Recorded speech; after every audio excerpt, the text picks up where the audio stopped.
குறுக்கீட்டு விளைவு அல்லது இன்டர்ஃபரன்ஸ் என்றால் என்ன என்பதை பற்றி இந்த பதிவினில் நாம் காண இருக்கிறோம். எஸ் என்ற ஒளிமூலத்தினால் ஒளியூட்டப்பெற்ற ஏ, பி என்ற இரண்டு ஒளிமூலங்கள் ஓரியல் மூலங்களாக செயல்படுகின்றன.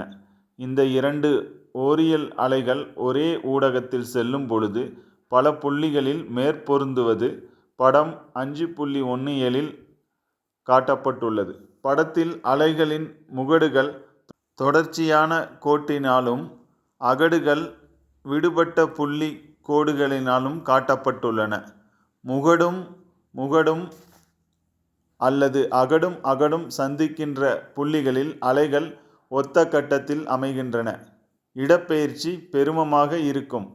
எனவே அப்புள்ளி பொலிவுடன் தோன்றும். இந்த புள்ளிகள் X குறியீட்டால் காட்டப்பட்டுள்ளன. இவ்வகை குறுக்கீட்டு விளைவு ஆக்க குறுக்கீட்டு விளைவு அல்லது கன்ஸ்ட்ரக்டிவ் இன்டர்ஃபரன்ஸ் எனப்படும். ஒரு அலையின் முகடும் மற்றொரு அலையின் அகடும் சந்திக்கின்ற புள்ளிகளில் அலைகள் எதிரெதிர் கட்டத்தில் அமைகின்றன. இடப்பெயர்ச்சி சுழி. எனவே அப்புள்ளிகள் கருமையாக தோன்றும். இந்த புள்ளிகள் சிறிய வட்டம் ஓவால் குறிக்கப்பட்டுள்ளன.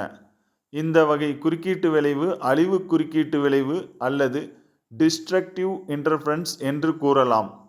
எனவே X, Y என்ற திரையில் ஒளியின் செறிவு பெருமம் மற்றும் சிறுமம் என மாறி மாறி தோன்றும்.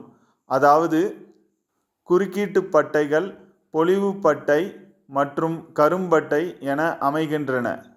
அலைகளின் மேற்பொருந்துதல் காரணமாக ஒளிச்செறிவினில் ஏற்படும் பகிர்வு குறுக்கீட்டு விளைவு எனப்படும். அலைவீச்சு a ஆம்ப்ளிடியூட் காரணமாக ஒரு குறிப்பிட்ட புள்ளியில் ஒளிச்செறிவு I என்றால், அதாவது I is proportional to A squared. A1 மற்றும் A2 என்பன இரண்டு குறுக்கீடு அடைந்த அலைகளின் அலைவீச்சு என்று கொண்டால், I1 is proportional to A1 squared மற்றும் I2 proportional to A2 squared. Since இதிலிருந்து I1 divided by I2 equal to A1 squared divided by A2 squared. ஆக்க குறுக்கீட்டு விளைவு I பெருமம் is proportional to A1 plus A2 the whole squared மற்றும் அழிவு குறுக்கீட்டு விளைவிற்கு I சிறுமம் is proportional to A1 minus A2 the whole squared. I பெருமம் divided by I சிறுமம் equal to A1 plus A2 the whole squared divided by A1 minus A2 the whole squared. நிலைநிறுத்தப்பட்ட குறுக்கீட்டு விளைவு ஏற்பட நிபந்தனை. குறுக்கீட்டு விளைவினால் பெருமம் மற்றும் சிறும ஒளி செறிவின் நிலை காலத்தை பொறுத்து மாறாமல் நிலையாக அமையுமானால் அத்தகைய குறுக்கீட்டு விளைவை நிலைநிறுத்தப்பட்ட அல்லது நிரந்தர குறுக்கீட்டு விளைவு எனலாம். பாயிண்ட் நம்பர் 1, இரு மூலங்களும் ஓரியலாக இருக்க வேண்டும். பாயிண்ட் நம்பர் 2, இரு மூலங்களும் மிக குறுகலாக அமைய வேண்டும்.